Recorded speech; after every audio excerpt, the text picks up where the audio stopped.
子走了。是，临行之前，苏子吩咐他的手下把公子的貂皮衣裳给赎回来了。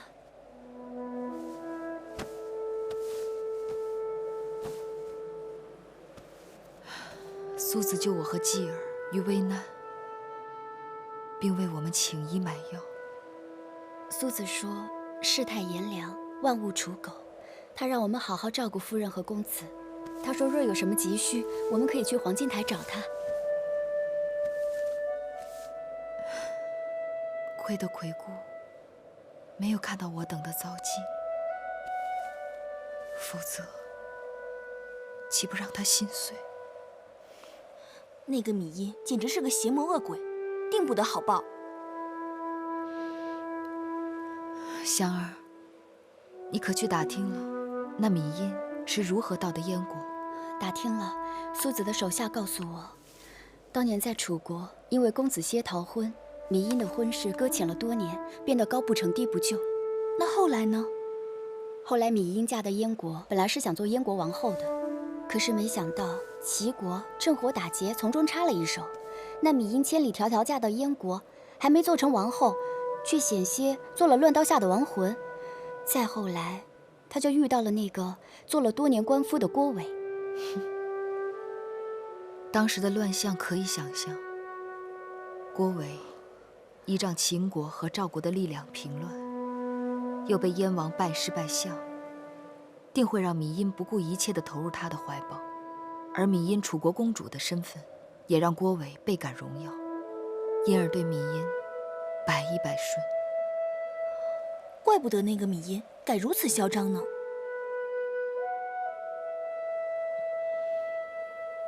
苏子，燕王求贤若渴，苏子乃治国安邦之奇才。上次苏子来见我和燕王侃侃而谈，令人茅塞顿开。望苏子能长久留在燕国，出入朝堂，成为社稷肱骨，共商天下大计。苏秦才疏学浅，蒙燕王义厚厚爱。先生不必过谦，当年齐国乱燕，奇耻大辱，至今未报。如今大王一心想强燕而图天下，不惜输尽钱财，正是为了招募先生这样的兴国治世之才。齐王骄横暴虐，遭各国诸侯愤恨。大王想学习国耻，并非难事，但眼下齐国国土广阔，人口众多，以燕国一国之力攻打齐国，很难一蹴而就。不如联络赵、楚、魏、秦等国，结盟立约，共同讨伐。苏子所言极是，郭国相与诸国结盟立约，要为眼下头等大事。大王，微臣一定照办。在下还有一言，不知当说否？请说。大王既然打算与诸国结盟，就该善待诸国之子，免得因为他们的不测之祸而与他们的母国生出龃龉嫌隙。请先生明示。昨日，在下回黄金台驻地，偶遇秦国质子公子季和他的母亲芈夫人，他们蓬头垢面，衣不遮体，挣扎在风雪中。幸好在下发现，把他们送还驿馆，不然必定冻死在大街上。此事当真？绝无虚言。国相，我曾说过以礼相待，这又是怎么一回事？以后定是微臣属下疏忽，办事不周。望国相查明原委，尽力补救，切莫耽搁。微臣这就去办。微臣告辞了。国相慢走。母后，那寡人也回宫了。去吧。大王慢走。以后，苏秦告退。苏子请留步，我有一事向先生讨教。以后请讲。青青，再去给先生倒一杯热茶来。是。苏子请坐。看来芈月他们真的遇上麻烦了。难道义后对芈夫人的现状毫不知情？我本是恨芈月当年对苏子无情，不想再与他有任何纠葛来往。可刚刚听先生说，他和公子季差点冻死在风雪之中，又让我忍不住牵挂起当年的情谊，心有不安。苏秦离开秦国，义后为何要责怪于芈夫人呢？难道当年不是他在中间作梗？当年你父王重用张子，弃用苏秦，实乃对朝臣的权衡之术。你父王并非昏君，若不是他心中也有疑惑，怎会听从后宫嫔妃一人之言？苏秦投宿客舍，那客舍老板对我百般刁难盘剥，逼得在下不得已才离开咸阳。这就更怪不得芈夫人了。虽然如此，可眼下芈月见罪于秦国会后，她不希望我厚待芈月，所以我不见芈月，实在是情非得已。您身为燕王的母后，会后怎可在旁指手画脚、肆无忌惮？别人不明白，难道你还不明白我这个母后是怎么来的吗？当年秦国的兵马辅保我们上位，眼下朝中卿大夫也不全服我们，列国也轻蔑我们。我们唯一可以依仗的，只有我的母国。我不能得罪，更不能得罪如今的秦王和他的母后啊！不知以后在燕国，竟这般之难。苏秦来晚了。不晚，只要你能来，往后我在燕国的每一日，都会不一样了。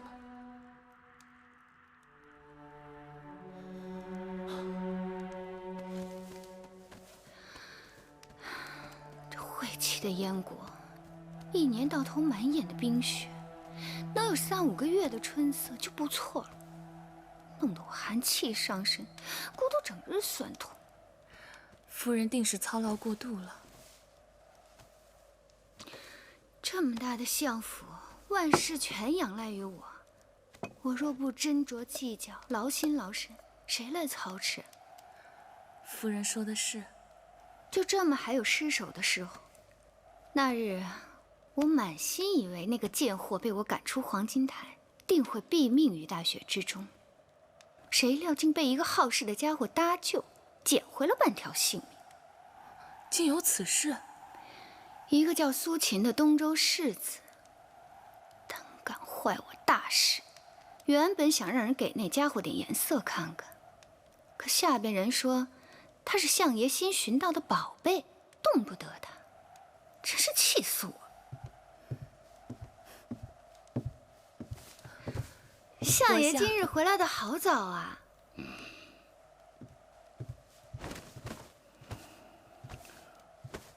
下去吧。是。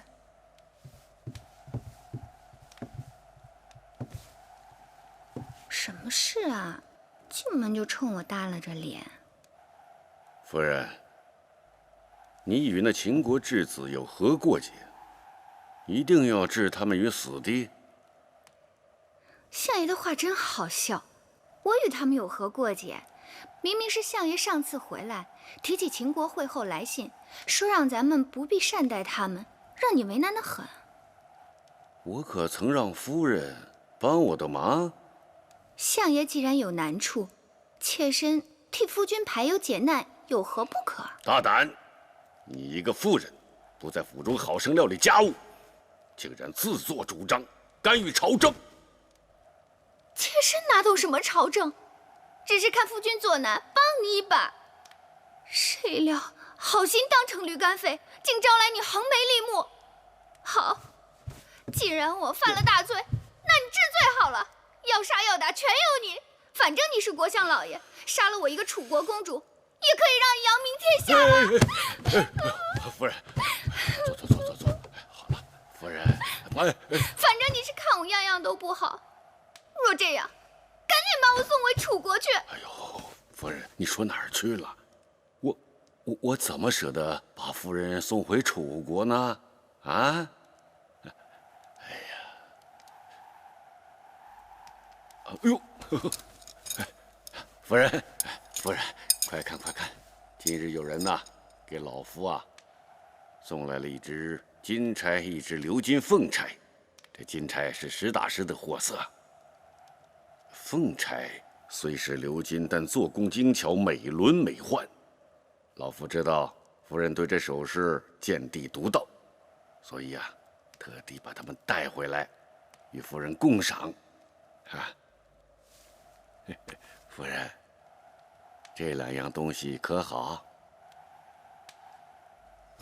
哎。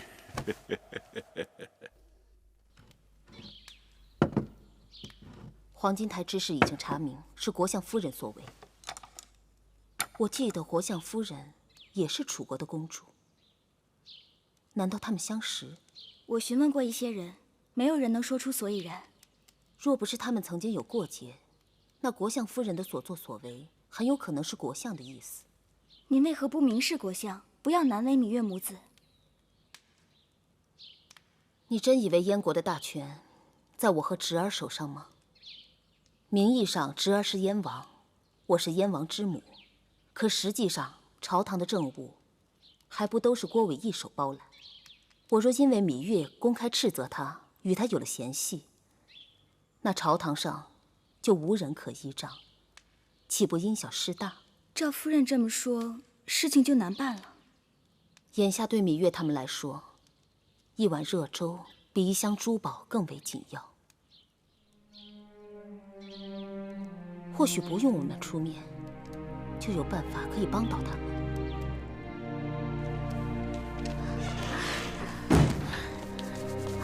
夫人，怎么没卖出去？雪太大，街市上根本没有人做生意。刚才遇上赵晨，他盯着我们要炭火钱和房钱，我气得骂了他一顿。他给的炭火根本就点不着，还有这破房子四面透风，可房钱都快赶上一间上等的贵客房了。骂他又有什么用？他说了，我们4个人住在一间房，房价自然要翻番。他还说，若不是他心善，早就把咱们赶到街上去饿死冻死了。你们一定累坏了，喝口水，歇一会儿。哎呀，都结冰了。慧儿，你这是？自从屋里断了炭火，日日都是灰姑姑和香姑姑把陶瓶抱在怀里，母亲和我才能有水喝。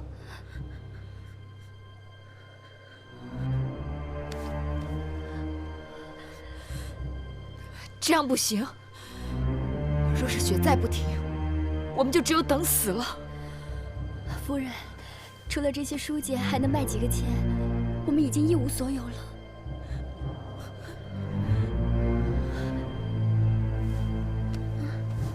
母亲，只要这件衣裳，也可以换点钱来。不行，吉儿不可以没有这件衣裳。有了钱，有了炭火，有了吃食，吉儿就不那么冷了。所以，吉儿根本不需要这件衣裳。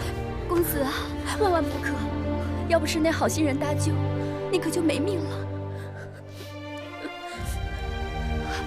公子别急，我再拿着书钱出去一趟，或许能遇上一个买主。那芈夫人是住在这儿吗？芈夫人是住在这儿。你是何人啊？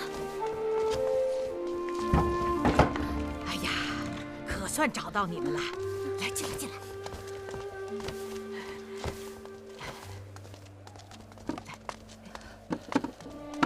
这位可就是芈夫人。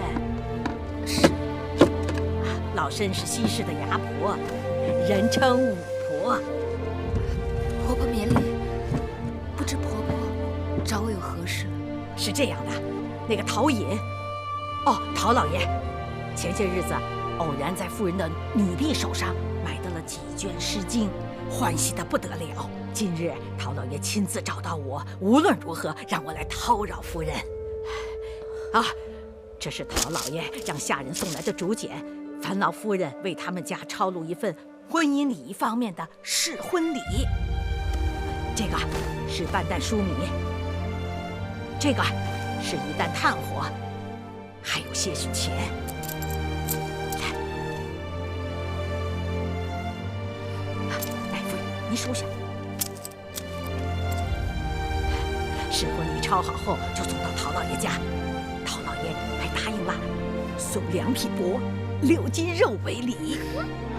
只是这试婚礼要得急，半月之内就要抄完。不知夫人意下如何？夫人，我们夫人身子不好，况且这试婚礼又有好几卷，如今我们手头没有原书籍，若是让夫人字字默出来，这半月的时间是万万不够的。老身不瞒姑姑，那个陶寅原是工匠出身，是前些年打仗立了功才封的官，不是什么世家，家里礼乐方面的典籍都是没有的，所以急需诗礼方面的典籍，庄严门面。时间是紧了些，劳烦米夫人赶一赶。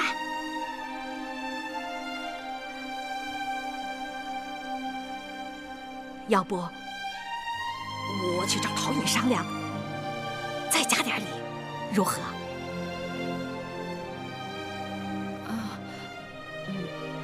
礼乐本是圣贤所传，如今却让我拿来贱卖换取肉食之物，实在是愧对先贤了。若再讨价还价，岂非斯文扫地？他们既有向礼之心，我多花些时日，半个月，该是能磨出来的。那就谢谢米夫人。母亲，继儿也可以帮忙。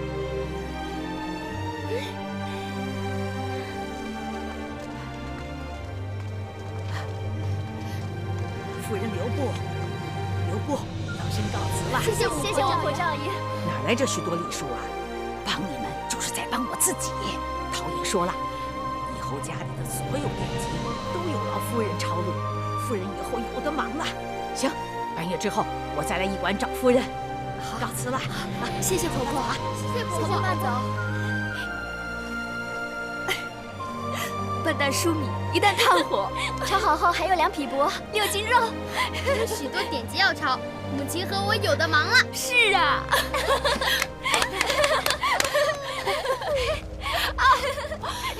太冷了，快进屋吧。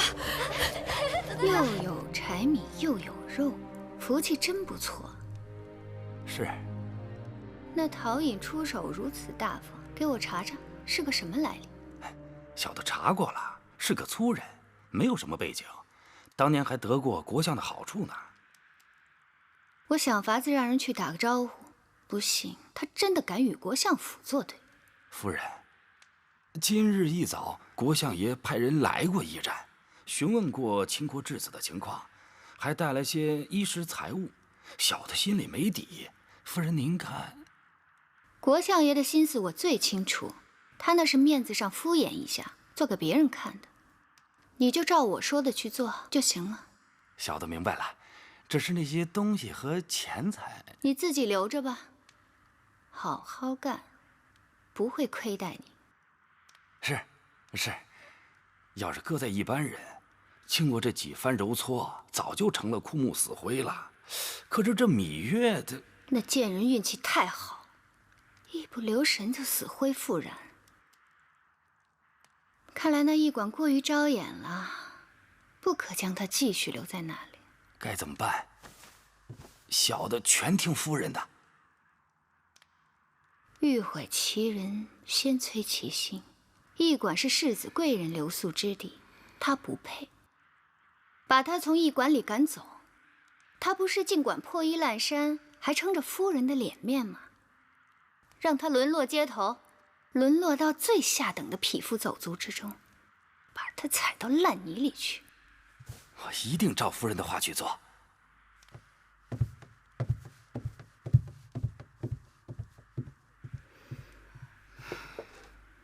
夫人，何事？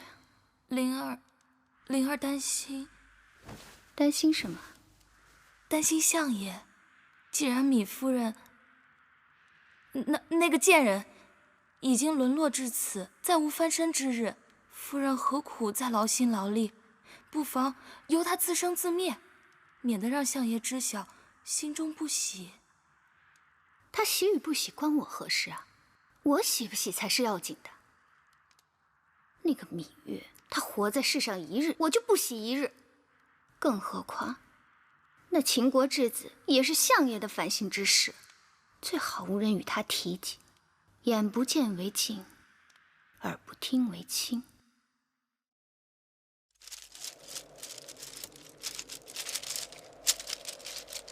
这是婚礼的最后一卷，明日抄完，婆婆就可以拿走了。这其中也有公子的功劳，姑姑要怎么犒劳公子才是呢？婆婆会带来肉，对吗？是啊。哼，季儿好想吃肉，我要饱饱的吃一顿大肥肉。好，大肥肉，母亲答应季儿。李夫人，李夫人，小的有礼了。有何事？这间屋子整理得干干净净的。哟，这屋挺暖和呀，还有这个大火盆呢，你看，这烧得不错嘛。我们好像不欠你房钱。哦，不欠，不欠。也未向议程赊账。哎，没赊，没赊。那既然无事，议程还是自便吧。没看夫人忙着呢吗？那咱就长话短说。李夫人，过2天这驿馆要来贵客，所有的房间呢都包出去了，啊，也包括这间，所以呢，就劳烦你们几位另谋他处吧。啊？什么？你要把我们赶出去？不是赶，是请出去，请出去。按照规制，各国质子来往都住驿馆，你把我们赶出驿馆，是何道理？李夫人，这驿馆就这么大点的地儿，来的都是各路的贵客，自然谁给的价钱高，就让谁住嘛。我们的房钱已经比别人高出许多，你这是故意刁难，还有王法吗？别跟我这儿大呼小叫的，这是燕国的驿馆，不是你们秦宫。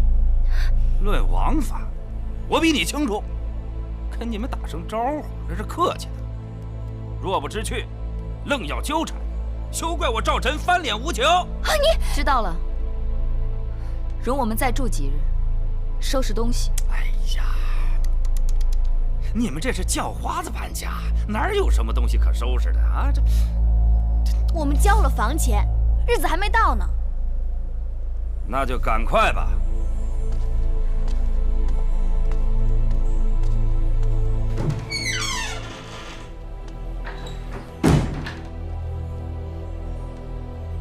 他们想赶尽杀绝，好在快要开春了，想饿死、冻死我们，没有那么容易了。可我们离开驿馆，能去哪儿啊？天地之大，还能没有我们的容身之地？可是公子与夫人的身份尊贵，是龙血凤髓，贤身贵体，怎可浪迹于街市？身份既不能当衣穿，也不能当饭吃，计较它有何用处？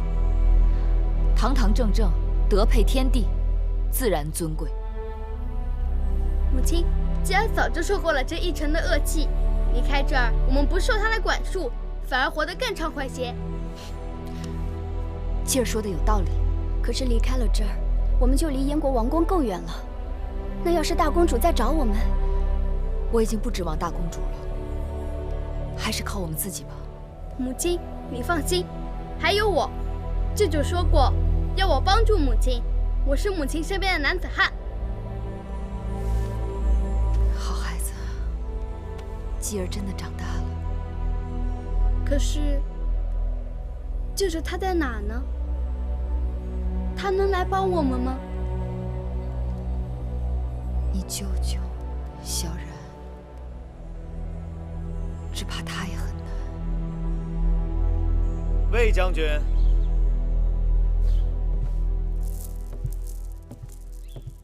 臣在。大将军司马错一再上书，说你平巴蜀之乱，战功彪炳，应该给你升迁。封赏你什么爵位好呢？功臣、武大夫、少良造？哼，怎么，魏将军嫌这些爵位不够显赫？宫中左庶长一职，至今还空闲着，寡人今日就当着朝廷重臣的面，封你为左庶长，如何呀？大王，这我等也上过战场，战功赫赫，凭什么他当左庶长？凭什么呀？凭什么？看来这朝堂上有雄才大略、胸中甲兵的，不止魏将军一个人。若想让众人心服口服，只好实力说话。不如魏将军与这几位力士比试一番，我们点到为止。只要魏将军打败了孟奔、乌霍、任比他们当中的任何一位，这左庶长就是你的。但是如果你输了，这左庶长一职只好让孟奔来做了。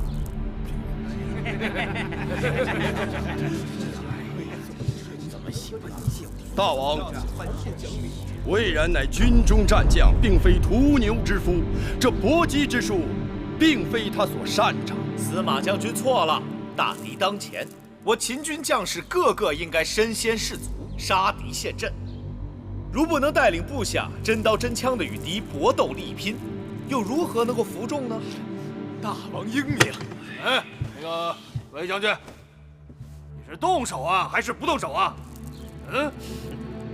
这左庶长一职就让给孟力士。大王，臣不服气呀！这未能与魏将军比试，臣不敢受此官职。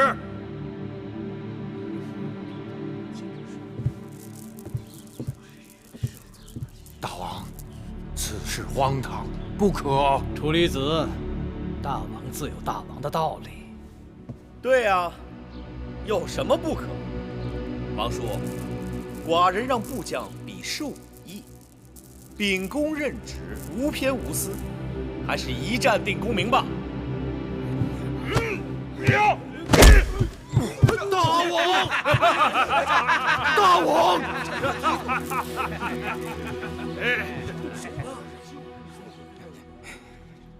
真是荒唐！大王，这不可呀！大王，此举荒唐啊！大王，匹夫，鲁莽匹夫啊！大王。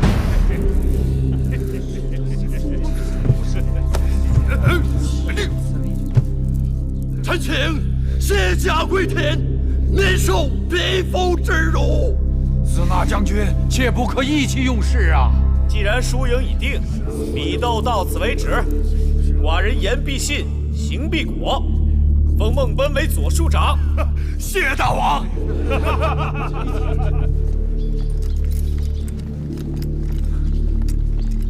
司马将军，司马将军，司马将军留步，我会去规劝大王。司马将军不要做意气之争。大王任由匹夫侮辱沙场将士，令人心寒呐。其实他视我为眼中钉、肉中刺，并非一日两日。我今日辞官，也只不过是早一步抽身而已。否则下一次被羞辱的便是我了。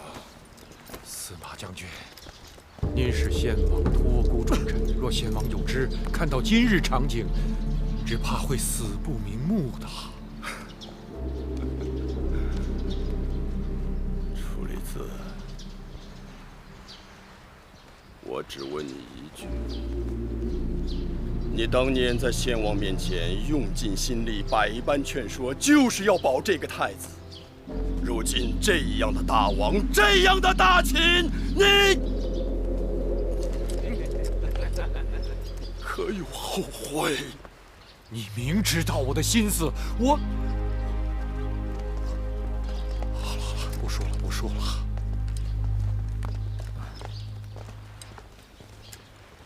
大王有今日作为，老夫也是无可奈何呀。这个大王和先王相比，何止是天壤之别啊！先王谥号曰惠，曰文。人人赞颂先王施惠国人，吸引名士，为大秦一统天下打下基础。可那一统天下是要用军功，用谋略，不是依靠几个牛马般的莽夫去横冲直撞。什么秦国第一勇士，凭力气大，就可碰大将军。大秦岂不成了诸国笑柄？牛马力气最大，只配拉车耕地，只配宰了吃肉，能争胜天下吗？司马将军，数百年来，秦国用的是勇猛武将征伐天下，若都是手无缚鸡之力，光凭口舌，能打得江山、收复人心吗？再者，你怎见得大王手下的力士们都是有勇无谋呢？大王心胸博大，立志要学周武王。那攻得王城，夺得九鼎，完成王图霸业，是要搏命的。说不定还真靠不上你司马将军，而要靠那些勇猛力士。甘有下，你怎能火上浇油？少说两句，替我留一留司马将军。司马将军人才难得，若能另有高就，你我何苦耽误他前程？走吧，司马将军，不必再与他们浪费口舌，物以类聚，人以群分。他们哪知倒行逆施，必有报应。魏然，你信口雌黄，当心杀身之祸！甘右相，不用吓唬人。群臣离心呐，大祸已经在眼前了。你们要谋反？甘右相，他们的话不全是错的。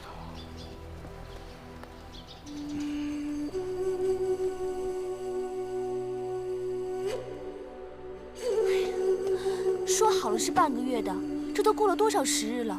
巫婆不会忘记了吧？巫婆会不会生病了？她若是病了，那陶老爷也会让伙计来去抄写的试婚礼啊。难道他们不想要了？这香儿日日都到街头去寻巫婆。今日无论是否能找到，我们都要收拾行李，准备明日搬出驿馆。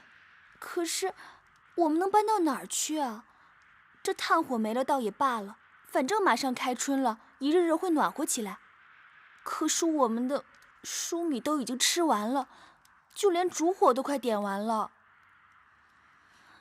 母亲，那个陶颖先前不是说有很多典籍让我们抄吗？我们若走了，他该如何与我们联络？谁还替他抄啊？先让他把那2匹帛和6件肉拿来再说。我猜测，其中定是有什么变数。此刻，我们只有以不变应万变。吉儿，帮母亲收拾东西吧。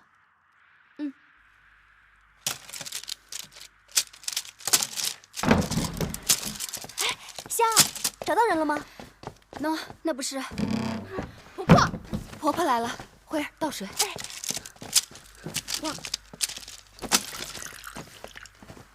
婆婆，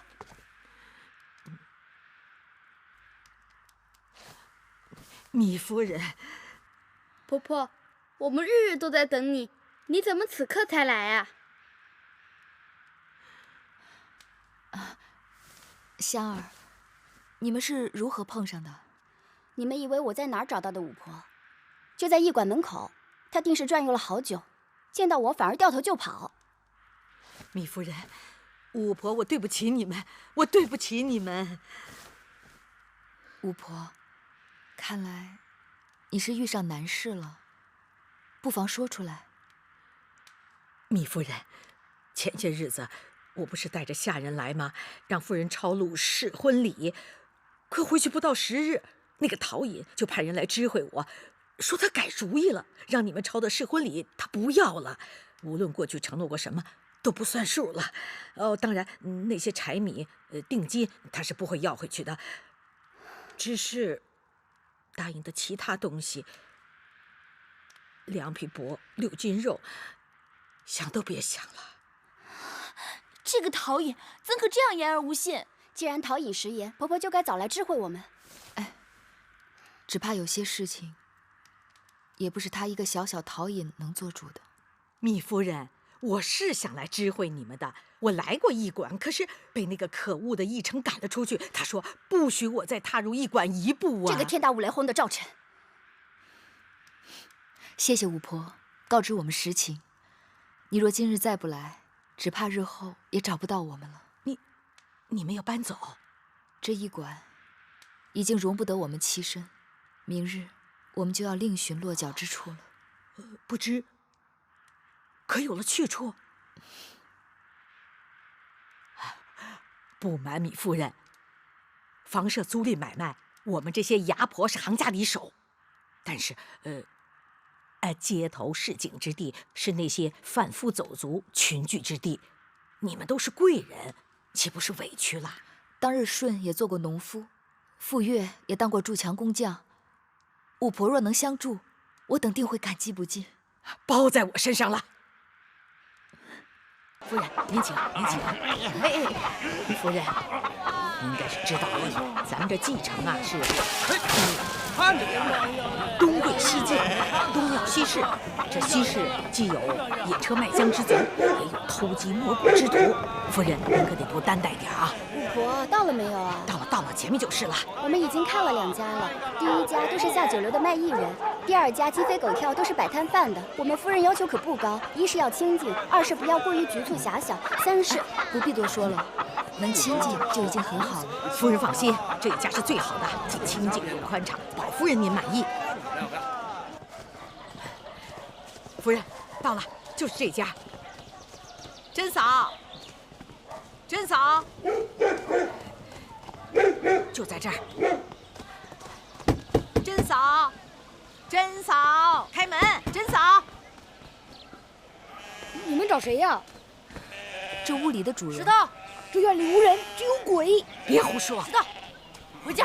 小孩子胡说，不可信的。走，石头。娘亲，我告诉他们这院里有恶鬼，婆婆说我胡说。哼，若是没有鬼，那便是谁住进去，谁就会变成鬼。谁住谁变鬼。你这妇人也是做娘亲的，如何教的小孩子？别理会这些人，回家。我不回家。嘿，你这小冤家，好打呀你！走，怎么回事？别理他们。甄嫂，甄嫂，哎呦，你在家，我以为你出去了。哎，夫人，就是这家。甄嫂，来。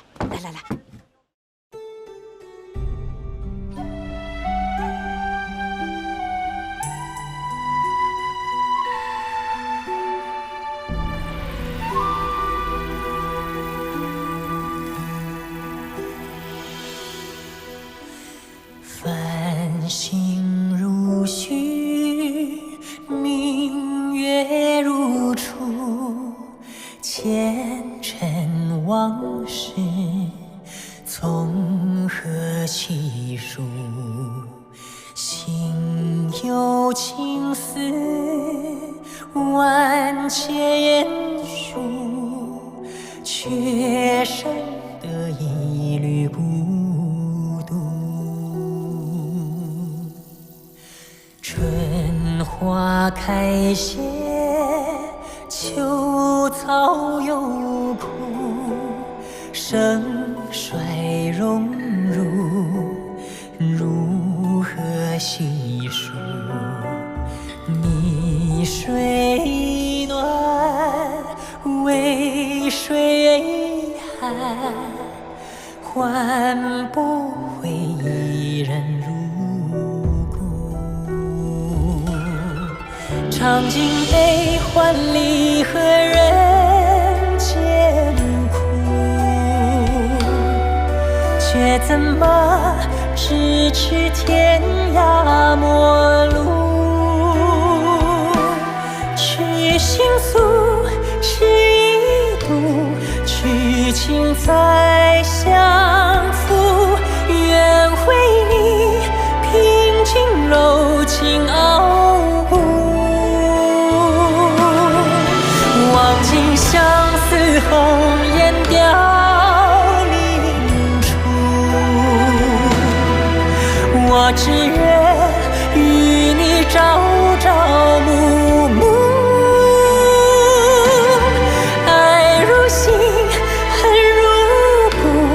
生死再相负，愿为你永生永世守护，愿为你永生永世守护。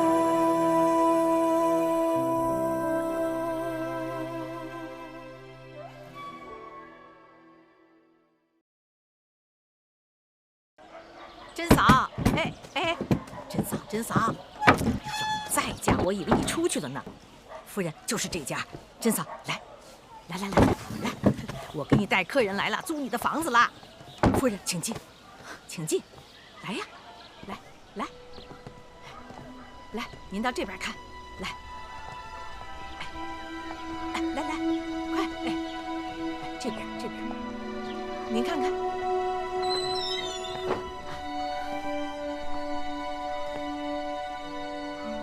还有这边，哎呦嘿，小心啊，小心脚下啊，这边。来，夫人，您看，这儿挺好的，院子乱点收拾一下就好了。这是我们这儿1等1的房子。珍嫂，你家几口人？这房子怎么租啊？这么大一间院子，怎么就只有你一个人？家里的其他人呢？满满的都是人，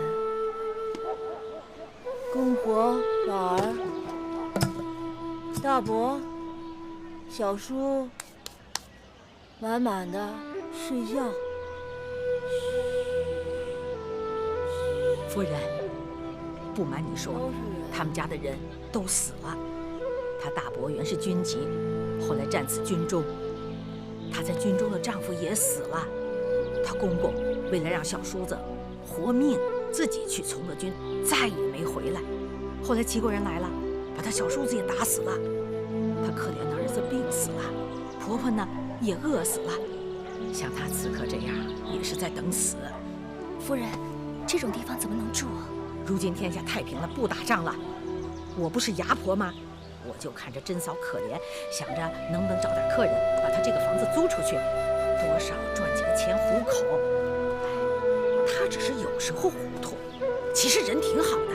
前些日子，孙屠户还托人说媒要娶她呢。巫婆，我知道了，让我想想。我想了半日，那院子走进去，的确叫人心寒。那哪是人住的地方？一院子的鬼，唯一的活人还是个活死人。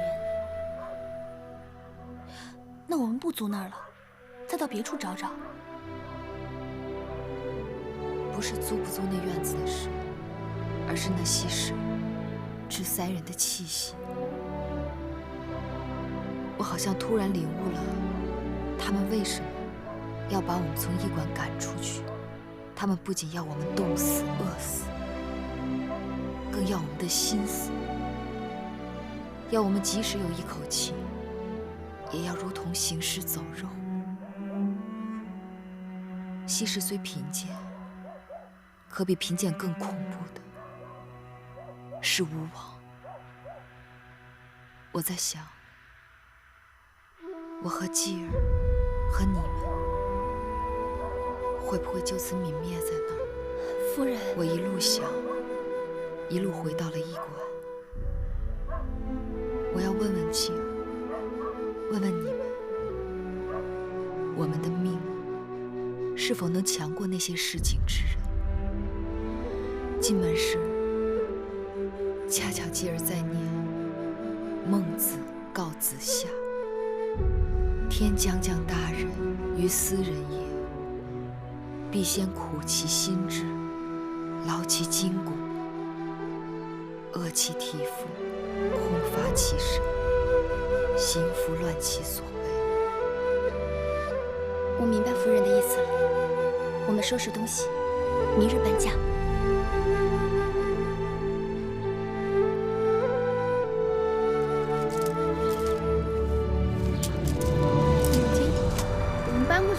方真的有鬼吗？鬼与人一样，也分善恶。那我们住的地方是善鬼喽。季儿已经将葵婆婆做的皮衣包好了，季儿搬到新的住处去。婆婆夜晚来看我，不会找不到季儿的。不会，葵婆婆会在天上看着我们，我们去哪儿，她就会跟到哪儿。嗯。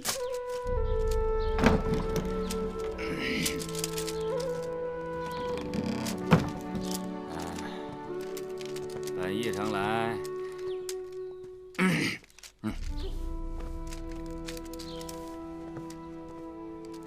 你，把招子给我放亮点，知道吗？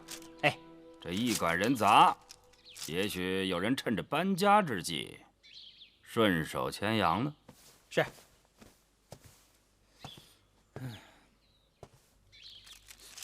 这什么呀？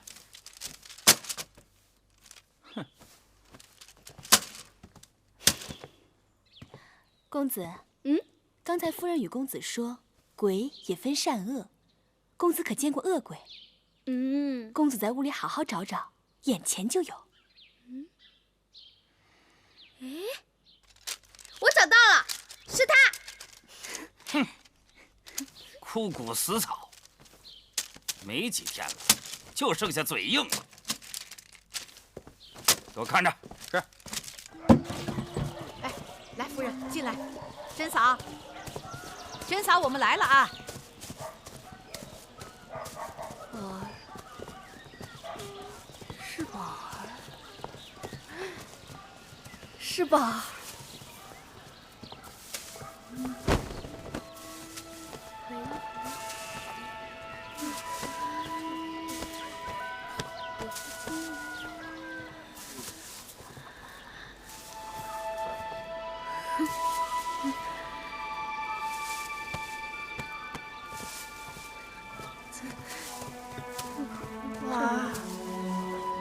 宝儿，喝水。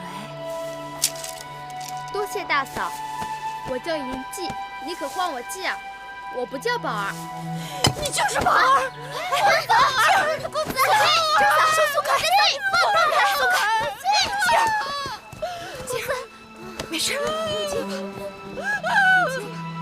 是我的宝儿！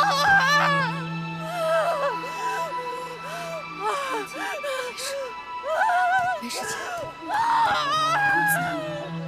我去看看。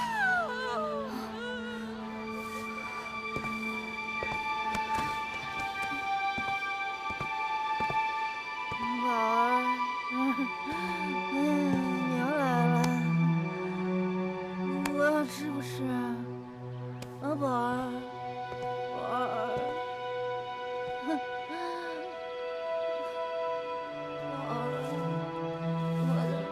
宝儿，是不是？宝儿，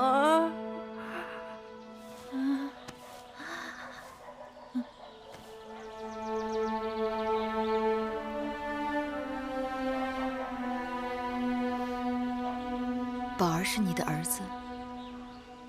宝儿，好孩子。宝儿从小就懂事。你的孩儿，定是与我的孩儿差不多的年纪。宝儿自知做大王的时候，他6岁，然后后来齐人来了，他8岁，再后来秦人、赵人来了。宝儿多大了？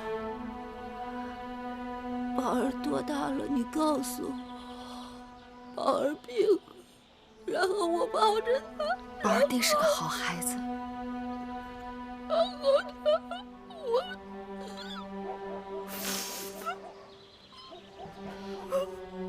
你没了骨肉，我有亲人也不能相聚。我们到一起，算是同病相怜、相濡以沫的缘分。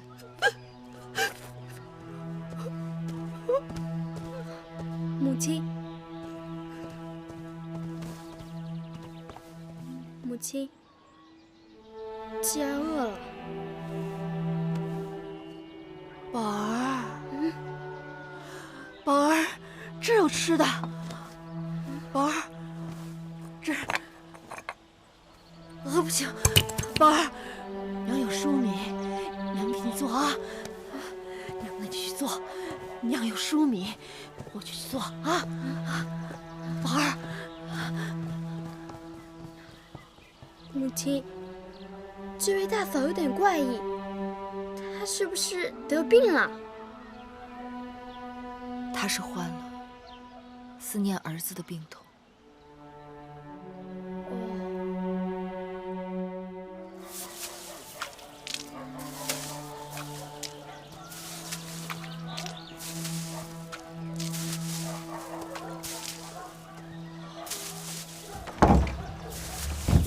哟，婆婆来了，公子也在干活啊。要不是刚才看到甄嫂也站在这儿，我真以为自己走错地方了呢。如此干净。宝儿，手凉不凉？不凉。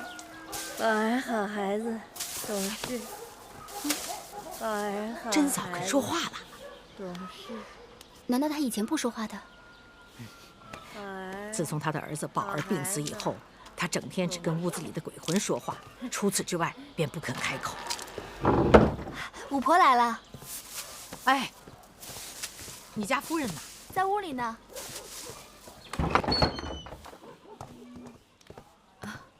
五婆来了，快坐。夫人，慧儿倒水。是。真能啊！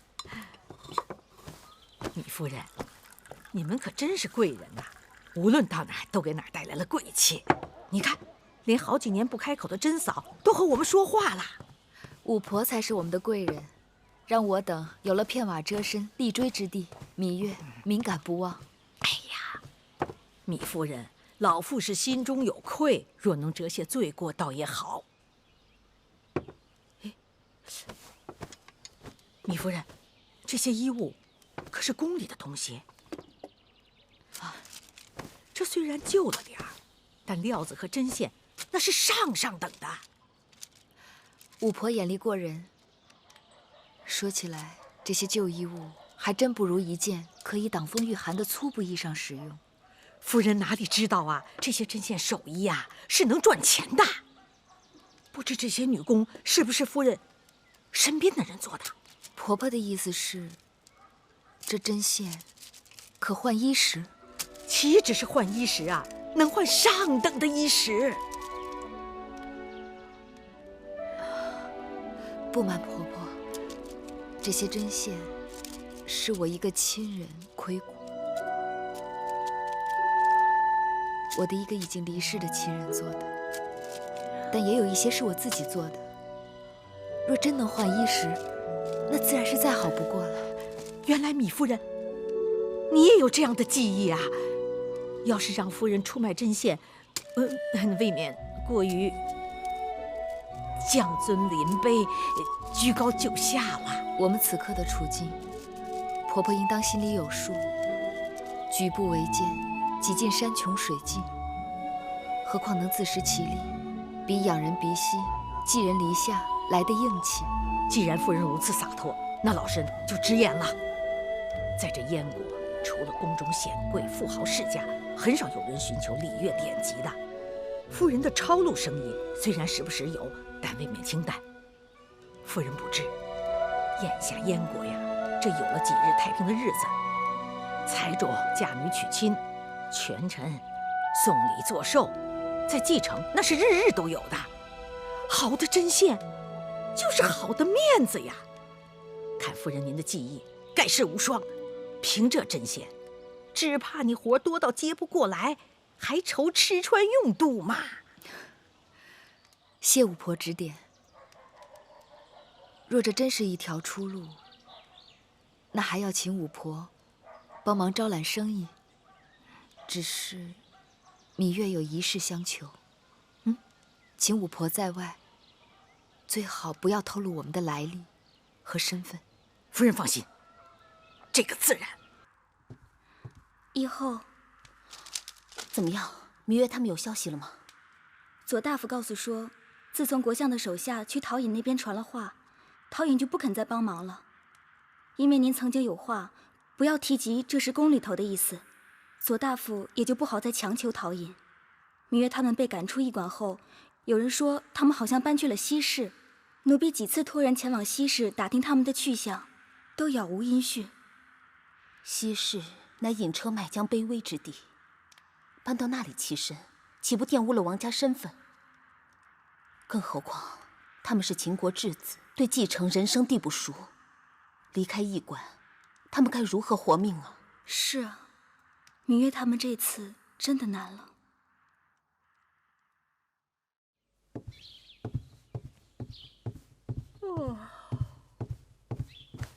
会后，这是宫里头该发的年俸，永香令让小的拿过来给会后过目。这邢夫人的开销这么大呀，年俸5000担，还有素绸、织金、缂丝、闪缎、各色皮毛，你看看，这都什么规矩啊？邢夫人的年俸是先王时就定下的，说邢夫人对秦国之功堪比一个大良造。那都是多少年前的旧话，如今她一老妇，在北郊行宫尸位素餐。秦国开疆拓土耗费巨大，连我都要提醒身边的人紧衣缩食，邢夫人却在那讲究排场，太过分了吧？会后说的极是。那照您的意思，邢夫人的年俸该减多少啊？不用减，停了便是。那邢夫人是先王的长姐，只怕她不会甘休啊。我心里有数，我就等着他来找我。是。夫人，宫里的新精米已经没有了，只剩下一些糙米，蛋、肉、新柴也该采买了。照理说，每年这个时节，年俸早就该发下来了。奴婢去找永相令讨要，永相令却说，今年的年俸给与不给，给多少，全由会后说了算。会后是要我去找他，与他还个价钱。那夫人去找会后吗？我要的东西在他手里，而他想要的东西，我却万万不能给他。不见也罢。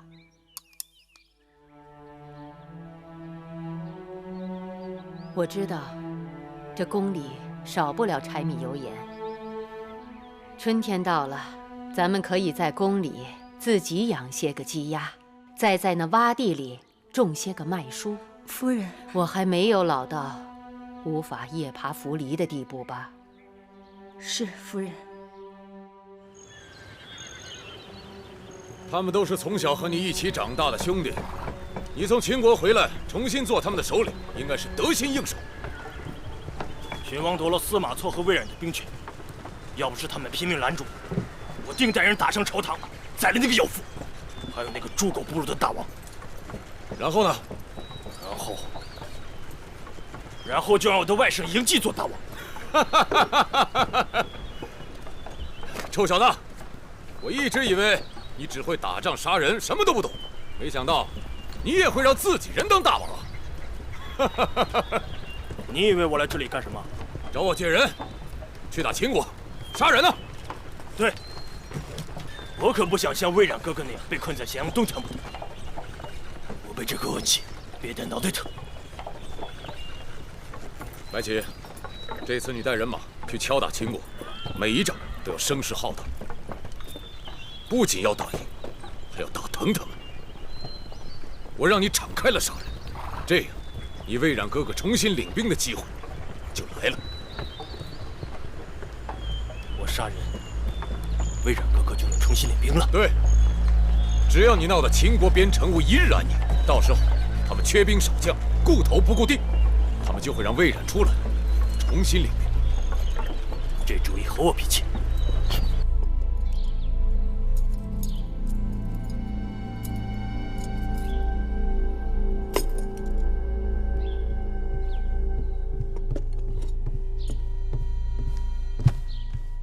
人，您要找的逢人和绣娘来了。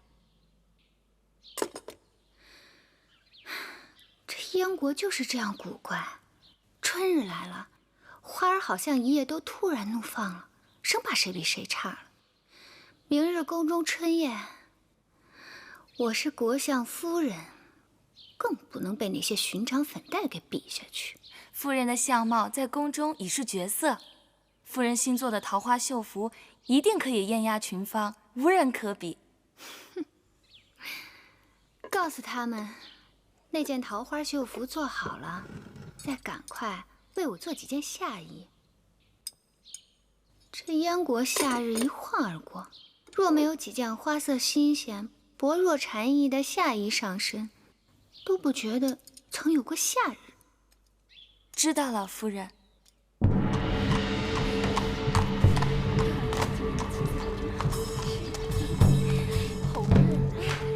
这不是冯夫人吗？郑夫人，见过夫人。见过夫人。百嫩似玉，如此红光满面。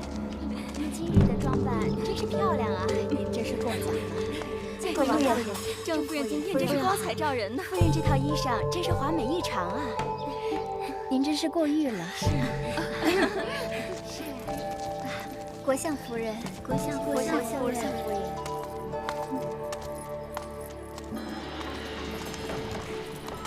国相夫人，您来赴宴，今日宫里春光无限呐，您请。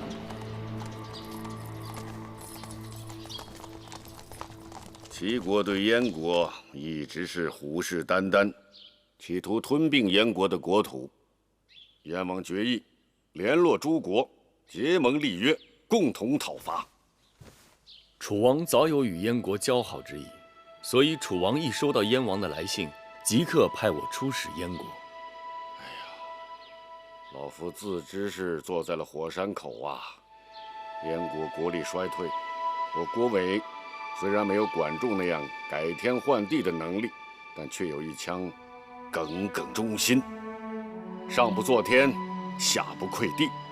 老夫定会竭尽全力，敦促大王母子听从苏先生和黄公子的忠告，尽早确立与楚国和其他诸国的联盟。如此最好。国相，子歇既然来到燕国，还有一个不情之请。但说无妨。听说秦国公子季与其母芈夫人在燕国当质子，不知眼下情形如何？黄公子与他们相识？芈夫人本是楚国公主，与子歇是故人。楚国公主？原来黄公子与芈夫人曾是故人。在下前日去过驿馆，打算探望公子季母子，谁料却被告知公子季和芈夫人已搬离开驿馆，不知去向，真是令人担忧啊！公子季和芈夫人他们离开驿馆了吗？正是。这老夫的确不曾听说呀。前些日子，老夫还曾经派人给芈夫人他们送去了钱财，并传话给那驿丞，叮嘱他对秦国质子不可过分苛刻。哎呀，你看这怎么说走就走了？为何缘由啊？据说是因为驿馆所价过高，使得公子季和芈夫人不得不另寻他处。他们虽身为质子，可并非街头弱小，怎可任人盘剥呢？更何况公子既是义后的骨肉兄弟，身份尊贵，为何连个驿丞都敢欺辱他们？这是个贪吏，利令智昏。公子放心，老夫定去查个明白，若有行为不检，严惩不贷。子歇恳请国相尽快查清楚公子季母子的下落，以免他们流离失所，无处安身。那是自然。子歇谢过国相，先告辞了。那个田将军的夫人算是什么东西？竟然也敢诸围催扰，在我面前卖弄她的首饰。夫人说的是。还有那个慕容夫人，她夫君不过就是宫中的五大夫，她竟肆无忌惮在春宴上盖过我的风头。慕容夫人往日对夫人还是很恭顺的。看她今日穿的那件富贵海棠锦衣，那是恭顺吗？那是明目张胆的羞辱。依灵儿看，慕容夫人的海棠锦衣的确是清丽脱俗，可夫人的桃花绣服更加艳丽悦目，并不比她差呀。你也气死我呀！没听到义后在春宴上夸赞慕容夫人衣服上海棠绣得好，还说什么桃羞杏让？那桃指的是谁呀？那不就是我吗？你猪脑子！哼！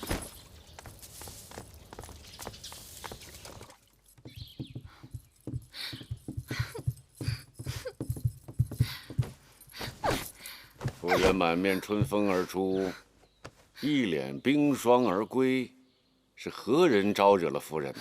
还能有谁？田夫人、慕容夫人，还有义后。这样说来，春宴上的人有一半都开罪了夫人。国相爷做主，府里的那些缝人和绣娘偷懒使坏，都是因为他们不肯尽心尽力，才让我在春宴上丢人。夫人的意思是，府里的缝人串通了春宴上的夫人们，故意惹国相夫人生气了。好了好了，别生气了，来，喝杯茶啊！来来来，茶都凉了。灵儿，重新去烹茶。是。今日府上来了一位宾客，向老夫打听一个人。打听什么人啊？秦国质子公子季的母亲，芈月，芈夫人。你什么意思啊？老夫也是刚刚知晓，芈夫人竟然也是楚国公主。那又如何？这样说来，芈夫人该是你的姐妹吧？别跟我提那个贱人。为什么？她不配。她不配做什么呀？不配做楚国公主，还是不配做你的姐妹啊？我说了，别跟我提她。既然你对她讳莫如深，定有原因。若让我不提也不难，但必须讲清楚究竟。更让我百思不得其解的是，那黄歇也算名头颇大，也是举世英才，但与我说起那芈夫人的情形时，却是一副关心则乱的模样。黄歇？你是说楚国的黄歇在打听那贱人的情形？不错，正是楚人黄歇。10几年了，他还对他神魂颠倒，念念不忘。好个贼子狂徒，胆子不小，也敢在我府上出现，就不怕我戳瞎他双眼，撕了他的皮？这么说，夫人与他也有嫌隙？什么嫌隙？是深仇大恨。他当年使尽手段羞辱我，使我哀痛欲绝。你是我夫君，本该替我做主伸冤，却开门一刀，将仇人恭恭敬敬地请进府里，令妾身再次蒙羞。哎呀，他是楚王派到燕国的使臣，来与燕国商谈结盟之事，算是我的贵客。我能怎么办？棍子打他出去？将他送进继承大狱，砍掉他的双脚，拔掉他的舌头，将他扒皮抽筋。夫人莫不是没听清楚老夫刚刚说的话呀？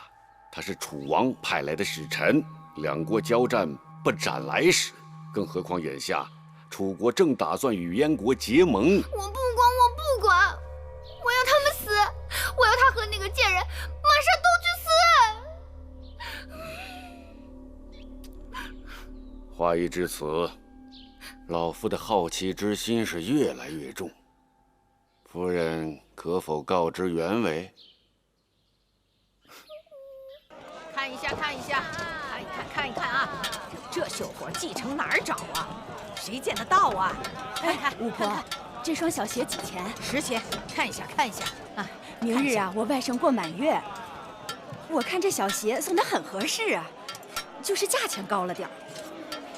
你仔细看看这做工，10钱值不值？若是不值，你再来还价啊！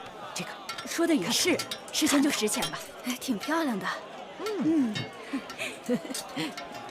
巫婆走了啊。好，穿着好了再来啊。好。巫婆，这东街药店掌柜他新娶的小妾，下月就要生养了。正需像你这样手巧的绣娘做一套喜庆的被褥，这活计你得帮帮忙。你放心，你只需把定金拿来便可。那好。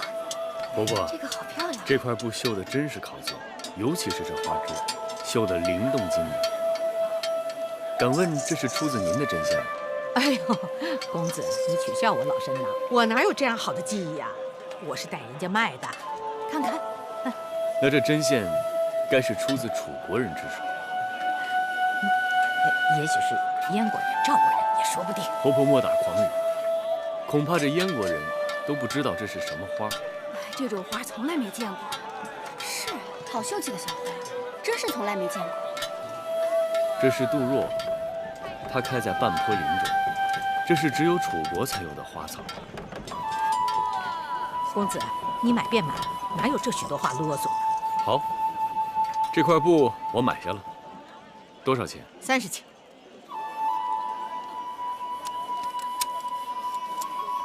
这是50钱。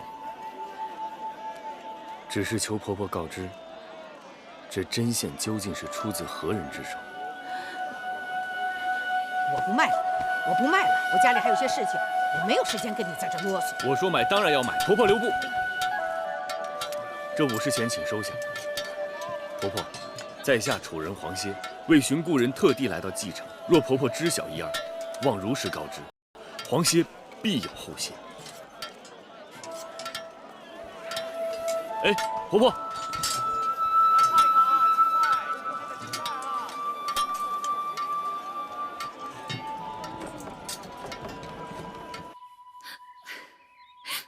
这样听来，那芈月实在是个妖妇，夫人也的确受了莫大的委屈啊。他们与我是刻骨铭心、不解之仇。哎呀，夫他们是人，那个贱人，毁了我一生一世。好了好了，而且。秦国会后，也来信说要燕国帮忙收拾了那公子季母子。凭国相爷的智谋和权势，要他们的性命不过就是举手之劳。既然如此，还不赶快替妾身出这口恶气，顺便送秦国一个人情。夫人以为诸国之间的人情是那么好送的？燕国送秦国一个人情，秦国能还燕国何物？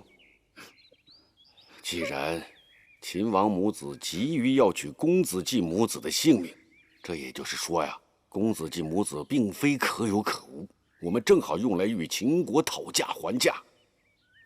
我一直担心燕国对秦国过于依赖，秦国既是燕王母子的靠山，也是燕王母子的牵制。眼下我们正可以用秦国质子来掣肘秦国，岂不是一件好事吗？我不懂你那套生意经，我要他们死！不可，我要将这筹码安安稳稳地放在那儿，待价而沽。我要他们死！可我还没有想好他们的价码。他们若不死，妾身食不知味，夜不能寐。公子季母子干系重大，一动而牵全局。你已经使了手段了，让他们吃尽了苦头，眼下他们流离失所，生计艰难。夫人只当是让他们自生自灭了，如何呀？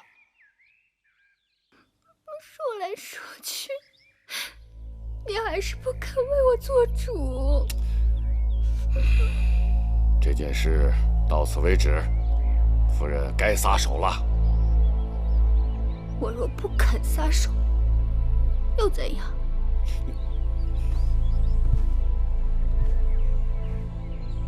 倘若夫人做事不留余地，就不要怪老夫与你恩断义绝。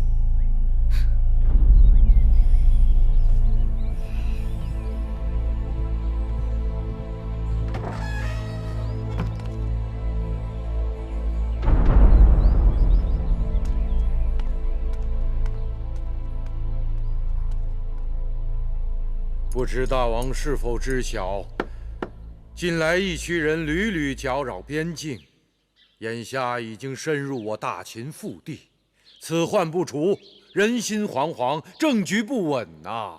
王叔不必多虑，那义渠小贼吃肥丢瘦，贪图小利，只要我大秦出兵，义渠人自然溃不成军。但是大王决定带兵东征，老夫担心后方兵力空虚，出现意外，因而想召回司马将军重新领兵抗击义渠。大王，那司马错和魏冉一贯居功自傲，飞扬跋扈，时时图谋不轨，绝非是可托付之人。右相不必担心，重新召回只是权宜之计，绝不会长久托付。是。还有一事，臣不得不问。王叔但说无妨。大王此次东征到底师出何名？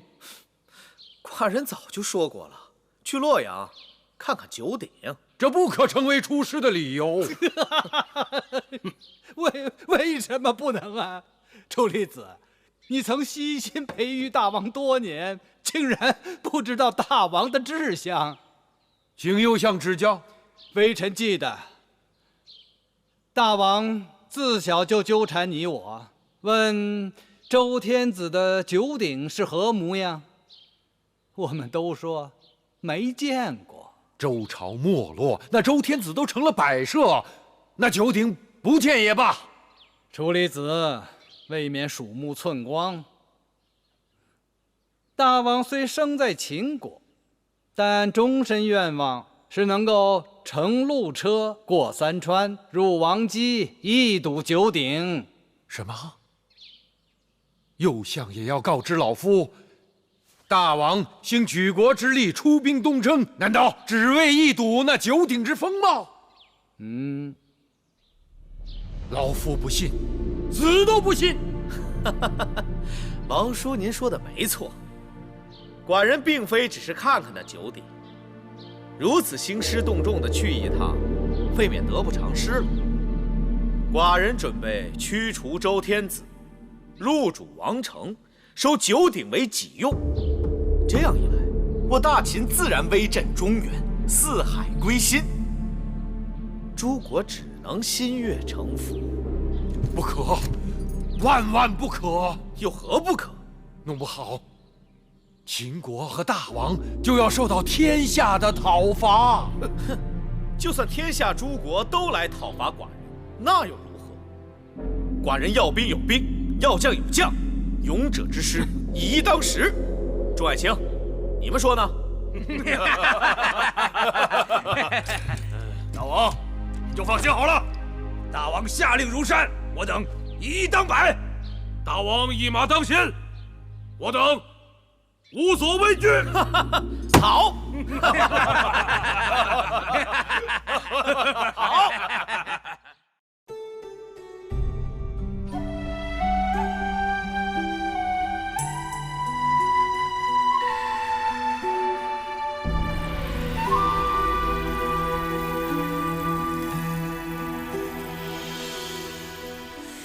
繁星如许，明月如初，前尘往事从何起数？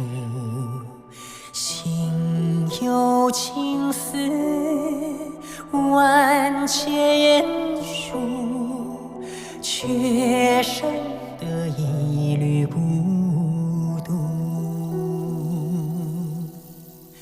春花开谢，秋草又枯，盛衰荣辱，如何细数？泥水暖，渭水寒，换不回一人如故。尝尽悲欢离合人间苦，却怎么咫尺天涯陌路，去心诉是一度，去情再相负。愿为你平静柔情傲骨，望尽相思红颜凋零处。我只愿与你朝朝暮暮，爱如心，恨如骨，生死再相负。愿为你永生永世守护，愿为你永生永世守护。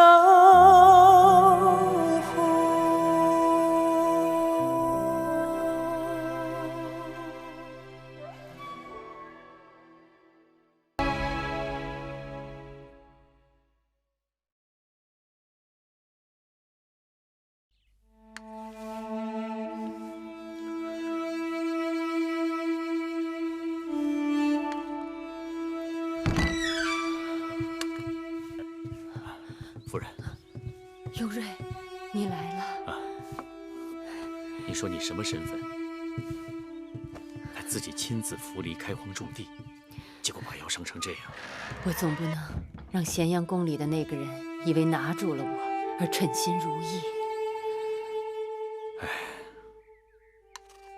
我这次来，带来些柴米油盐钱和薄绸，够你们支撑一阵子。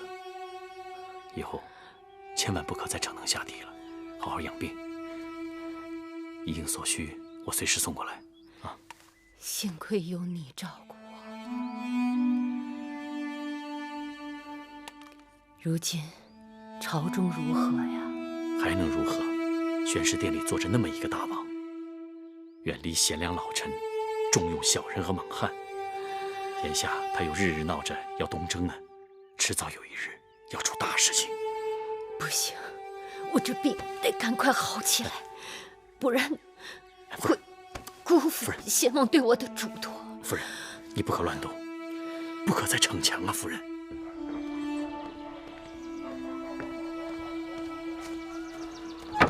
我打老远就闻到了香喷喷的肉味儿，我是循着味儿过来的，口水都流出来了。巫婆来了。婆婆，你看这一株花种的好看吗？哎呦，真好看，能种活吗？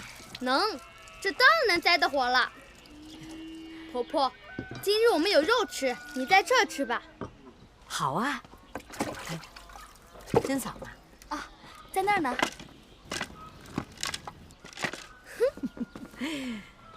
甄嫂，你看看这院子，总算是有点春天的味道了。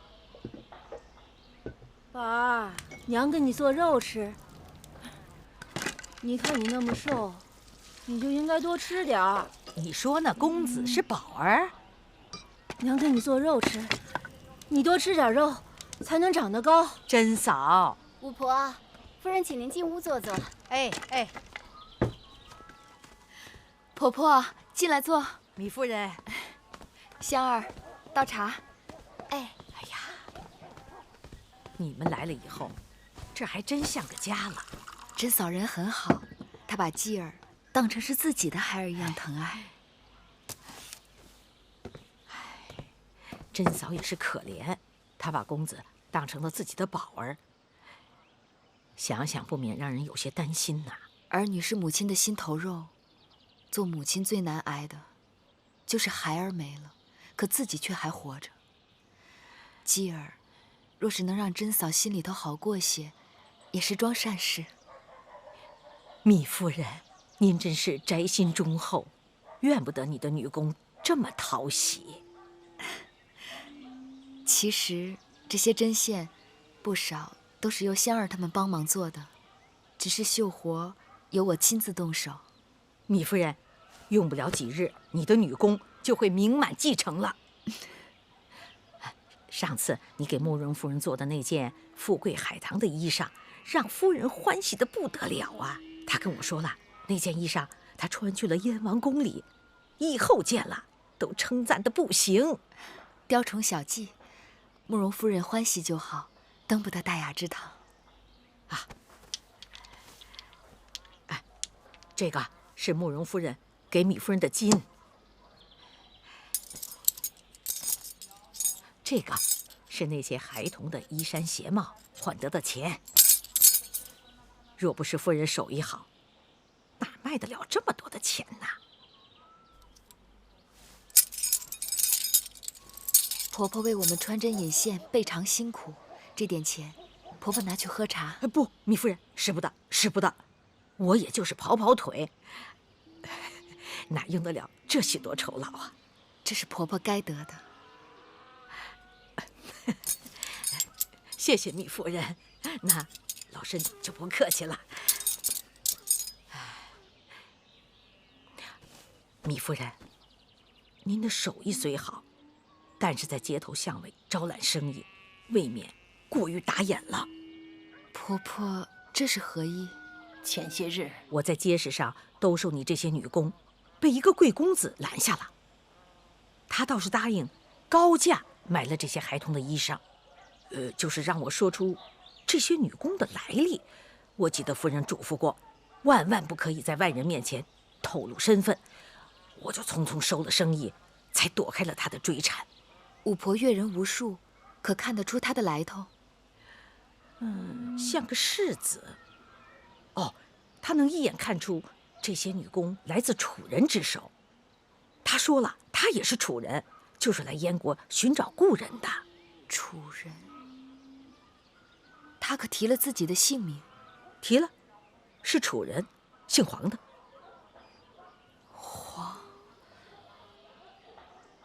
黄什么？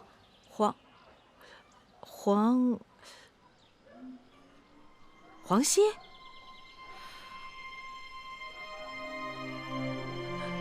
米夫人，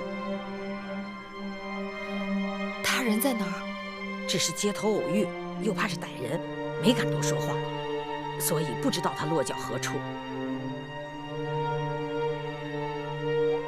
看来，他真是夫人的故人。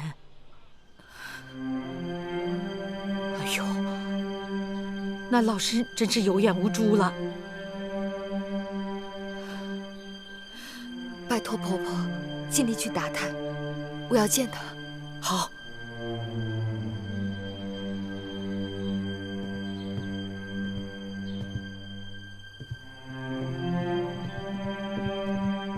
先生，魏冉将军和司马将军来了，快请他们进来。是。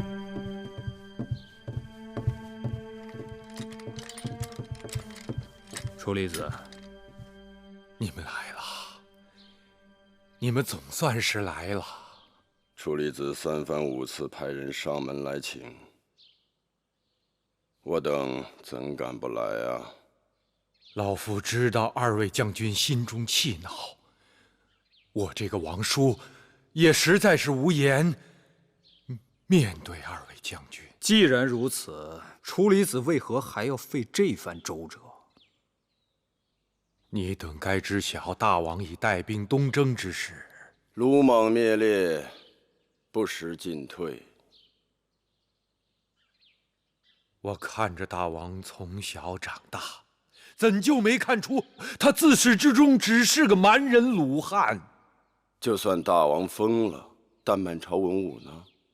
怎么都跟着发疯？这又像甘茂，因处处顺应大王心意而深得大王倚仗，而大王也只宠信任比、孟贲和乌霍3个力士，其他人的话一概不听，稍不顺耳就逐出朝堂。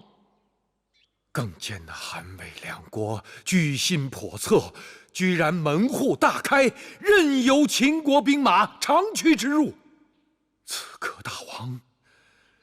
大王已经占据韩国的益阳，夺取5岁，兵临洛阳了。如此一来，秦国危在旦夕，老夫对大王已经无能为力。可是作为臣子，活一天就得为大秦的安危操心周旋。我知道大王对你们不公，可眼下朝中贤士凋零，老夫已经无人可以调遣，能信任的人只有你们了。处理子错了。现如今，我等都已解甲归田，再不问军务朝政。告辞。二位将军，二位将军，二位将军，大秦如今危在旦夕，社稷江山毁于一旦，老夫就是罪魁祸首。望二位将军看在先王恩育后代的份上，伸手救救大秦的黎民百姓。你这又是何苦？二位将军，若不答应留下，老夫定是不敢起来。你快起来！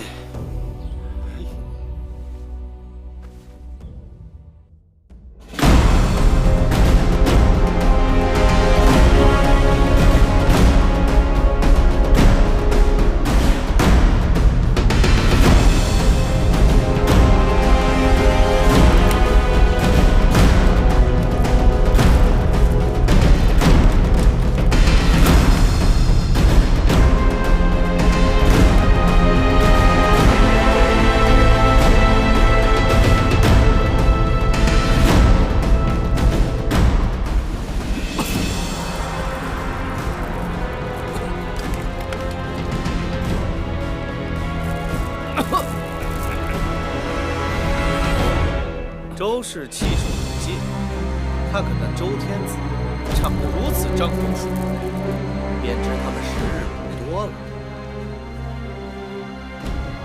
大秦事业犹如大王，似骄阳凌空。从来九鼎迁移，欲使王朝更迭。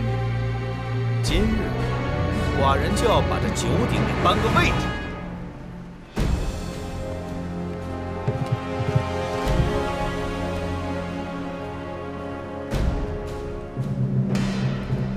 敢问周天子，此物便是九鼎？正是。此九鼎本是夏禹收天下9州之金所铸而成，上刻本州山川人物、土地共福之说。九鼎列于朝，乃天子所掌9州之象征。你是何人？小人东周人士，苏代。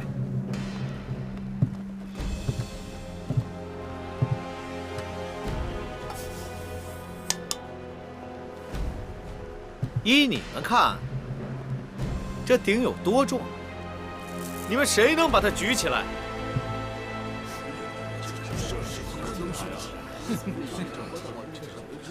鼎乃天子之器，重达1000钧。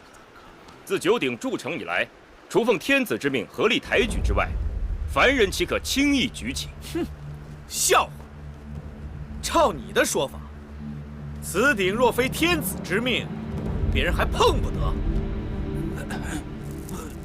不是碰不得，是碰了又能如何？寡人不信，有谁能举得起这鼎？好，那寡人就跟你打个赌如何？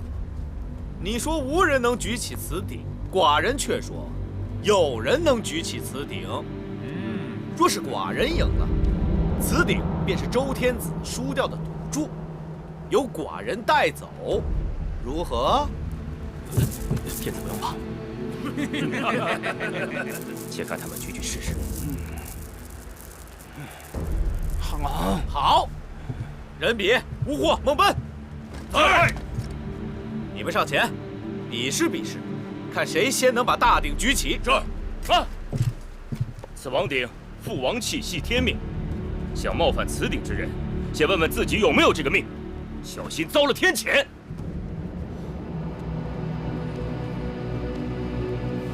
秦侯，依小的看，这种事情还是不要强人所难的好。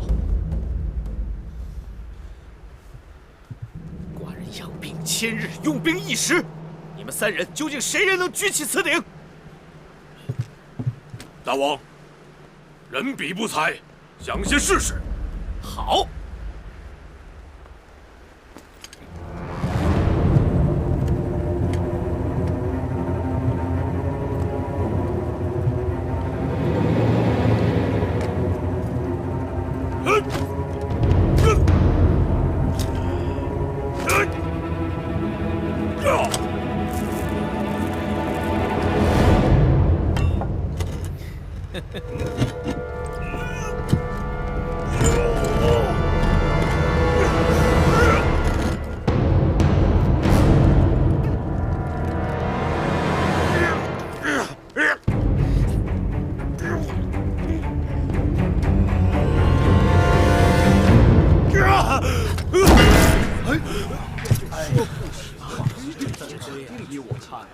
大王，人比亲领不济，有辱大王使命，该死！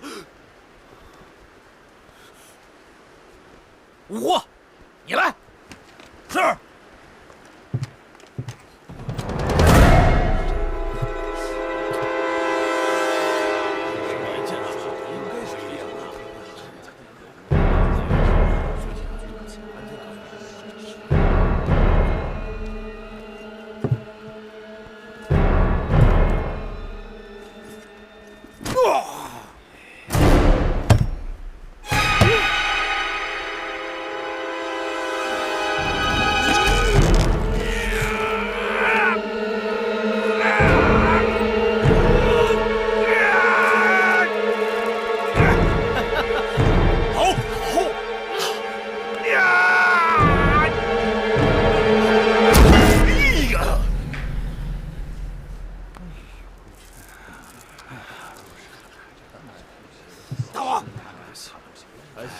一定能，我就说不行。老奔，你是大王。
大王，臣尽力了，无能。秦侯，你输了。看来秦国的确无人能有举鼎之力。天子，您错怪他们了。据臣所知，秦国的这几位壮士皆身具奇力，平日里举个千钧重物也非勉强。只不过这九鼎非凡人所能冒犯，他们就算有这个力气，也是无计可施了。要你们有何用？不如寡人亲自来举。大王不可啊！秦侯，不必勉强。天命在周，九鼎无人能动。您迁怒于他们，已属本末倒置，更不必自己与自己赌气啊！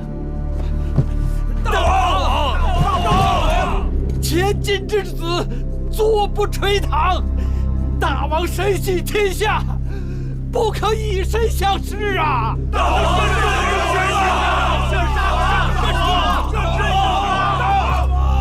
秦侯，天律人士不可违背，见可而行，知难而退，善也。敢相！寡人既然已经来到洛阳，就不能虎头蛇尾。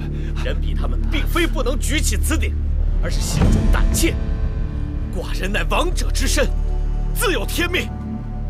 寡人就不信，天命在这个獐头鼠目的家伙身上，而不在寡人身上。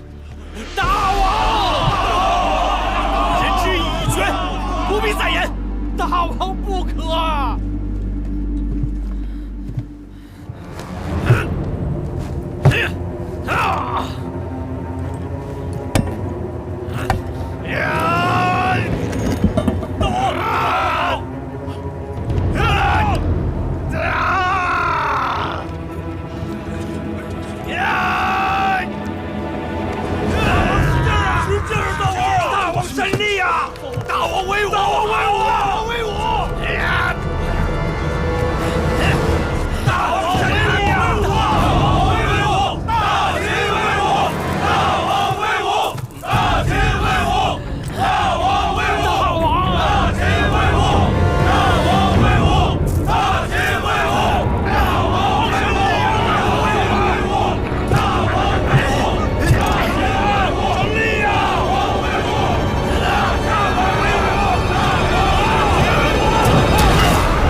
大王从洛阳回来了。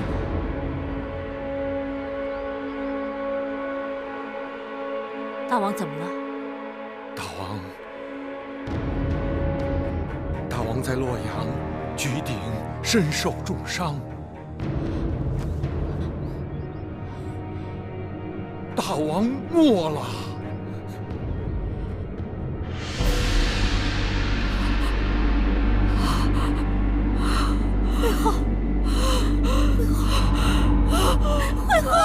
会后，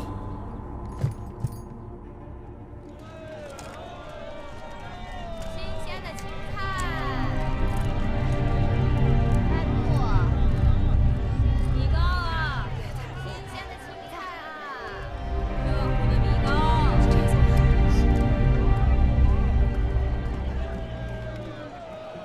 热汤嘞，刚出锅的啊，热汤。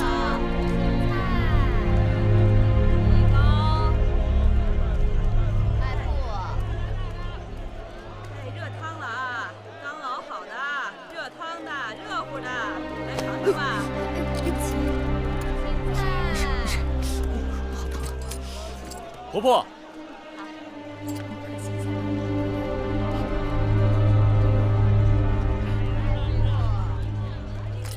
婆婆，一成老爷，一成老爷，灵儿姑娘，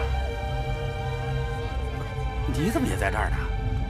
国相夫人要我把那个给慕容夫人做针线的绣娘寻出来。听说那个绣娘好像住在西市，所以我到这儿来碰碰运气。一成老爷到这儿来，难道也是给国相夫人办事？啊，不是。哎，婆婆，我约了好友在前面酒铺喝酒，没想到灵儿姑娘也在这儿，这不巧了吗？你看。既然一成老爷公务繁忙，那灵儿就不打搅了。哎，好。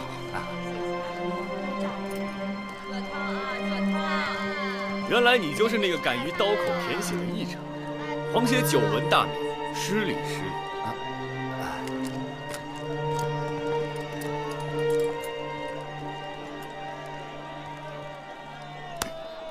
若不是正好碰上灵儿，小的或许就可以知道皇爷为何要和那个牙婆见面了。记得那个慕容夫人曾与我说过，正是那个牙婆牵线给她做的那身衣裳。可无论怎样追问，她就是不肯将那绣娘的来历告诉别人。也许那皇爷找牙婆就为了做身衣裳吧。难怪你只能做个义成。哎，小人愚钝，明明那黄歇一心要寻的是秦国来的芈月，他急于要见的人，只可能是与那个贱人有干系。小的明白了。这么说，牙婆的背后肯定是芈月。只可惜我跟那牙婆曾经相识，牙婆见到我后就不肯与那黄歇多言语，转身就跑了。你也算没白跑，帮我厘清了那绣娘的底细。哪个绣娘？我一直猜测那绣娘是何高人，原来是她。那个贱人藏在西市不肯露面，却悄悄与我洞房，富贵海棠，杀败了我的桃花山。哼，算他赢了一局。谁敢与夫人作对，那是自寻死路。这次一定要痛下杀手，免得他一时气息奄奄，可眨眼的功夫就又活过来了。要不是撞见了那个可恶的一成，我就能向公子说明夫人的处境，把她带到这儿来了。既然被赵晨那条狗跟上，一时不见也罢，免得生出事端，给公子惹上麻烦。公子到了燕国，便被人盯上了。我担心的是，这样一来，夫人您不能去见公子，公子呢不明就里，想见夫人也难呐。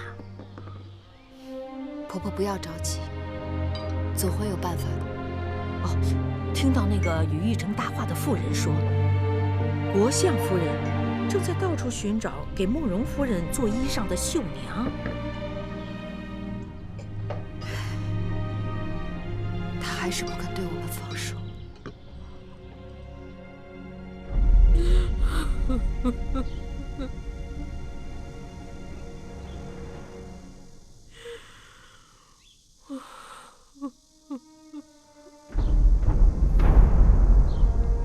大王已被定下谥号。什么谥号？大王一生好武，所以美视为武王。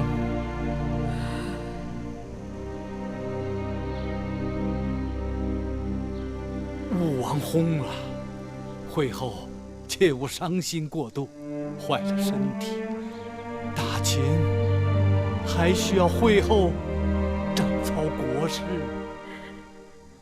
我怎能不伤心？我儿风华正茂，却在洛阳举鼎身亡，这都是人比、梦本、巫祸这些乌合之众、蛊惑怂恿的结果。武王过于崇好力士，罗织宠用，才使得这些人无法无天。先王去世，把我儿交于你们辅佐。王叔若能时时指点提醒，也不至于有今日之事。会后，巫祸等人确实罪不可赦，如今已经被关入大牢，只待朝廷依法定罪。还等什么？传旨下去，车裂巫祸，腰斩人比，狐朋梦本，3人歼灭9族。是。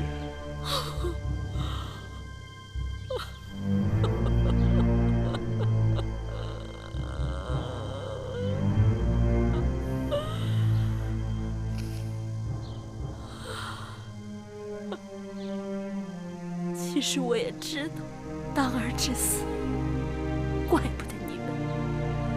但只有处置了巫祸等人，才能让秦国免于天下耻笑。眼下重中之重是大秦的王位，国不可一日无君。会后说的对，武王无后，生前又从未提及储位之事。武王有兄弟10几人，大都各有封地兵马，这让朝中重臣难免担忧。国家大事，非我一深宫妇人可妄言。但王叔不知，武王在世时，确与我提及过楚魏之事。丹阳君公子壮，是已故魏长史之子，多年来一直由我派人悉心照料教导，人品贵重，历练有成，在他的封地丹阳，也搞得风生水起。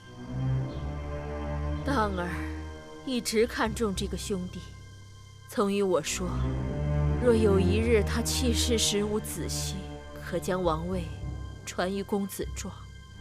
公子壮，公子壮性情木讷懦弱，先王在世时，那公子壮就总是人云亦云，亦步亦趋，从不得先王所喜。这骤然提议立他为国君，恐怕难服众人。我只是据实相告而已，具体取舍，当然还得与你们商量。虽说国不可一日无君，但此事重大，不急在一时，还是慎重为好。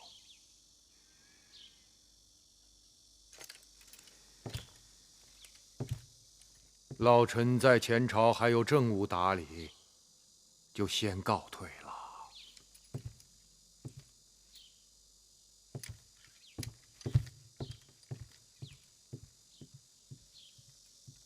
甘相是否也要慎重考虑啊？既然武王生前有话，微臣不敢置喙，只是尽力照会后的意思去办便是。那就拜托甘相了。是。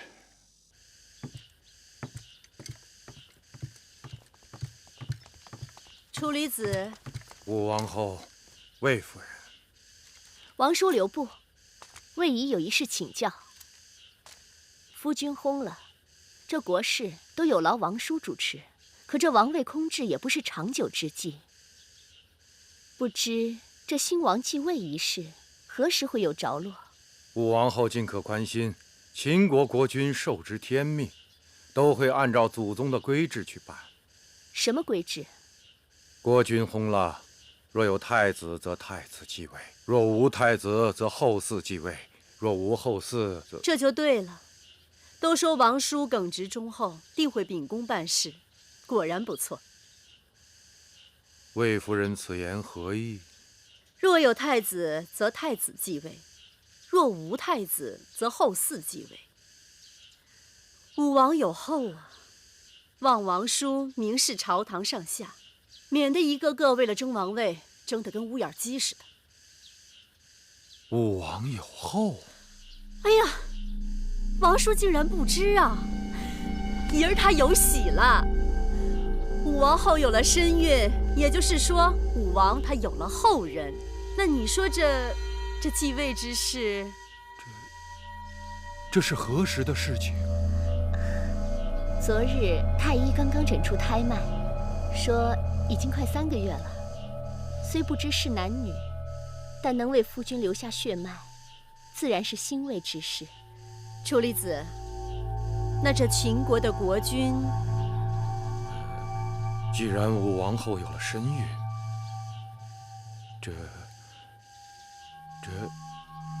这继位之事，自当慎重而为。有劳楚离子。老臣告退了。魏仪有了身孕，武王后有了身孕，这立新君一事不得不缓上一缓了。为何要缓？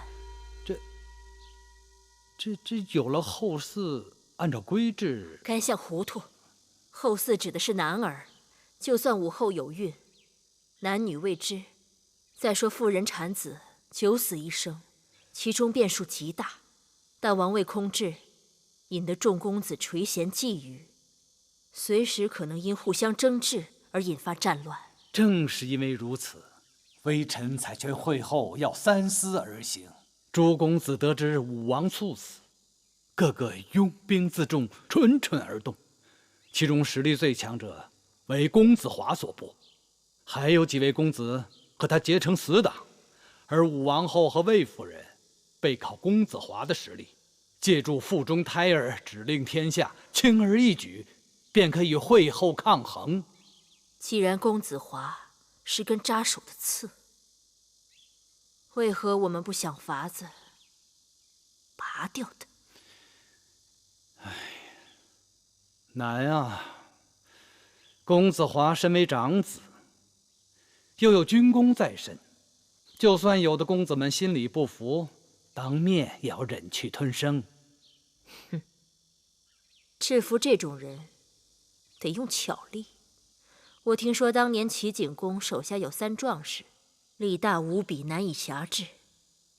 齐景公将2个桃子赐给3壮士，3壮士因相争而……惠后堪称足智多谋。除此之外，既然眼下王位之事是重中之重，干相就不担忧宫外面的那个东西。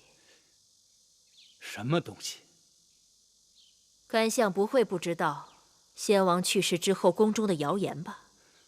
惠后说的是先王遗诏。微臣当时也有些顾忌，不过追查了那么久，没有任何眉目，或许就是个谣言吧。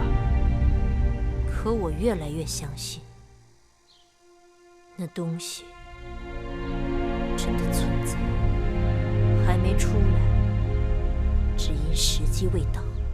惠后断了嬴夫人的年俸，她竟然宁可自己开荒种菜种粮，也不肯离开北郊行宫。她死守在那里，难道就是为了守一个承诺？她是在等承诏的人出现，那诏书才有用。这么说，要看紧嬴夫人才是。老臣立刻派禁军将北郊行宫围起来，看那嬴夫人还有什么手段可耍。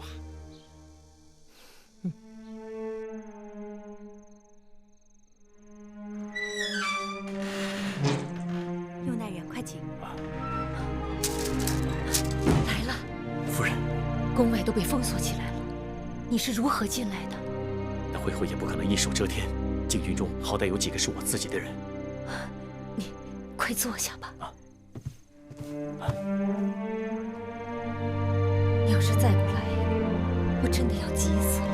我在外面也替夫人着急，看着粗衣立食的，怕你整不成这等模样。秘书企图破我就范，我无论如何不能让他称心如意。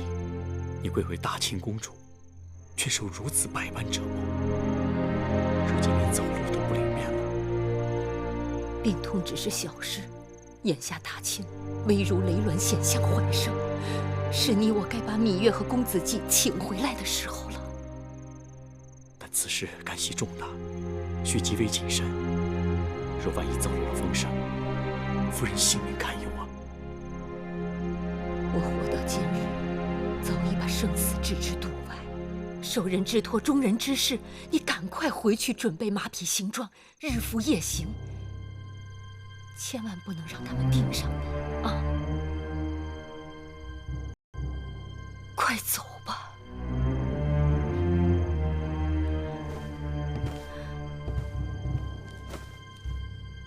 夫人，走吧，快走吧。夫人保重。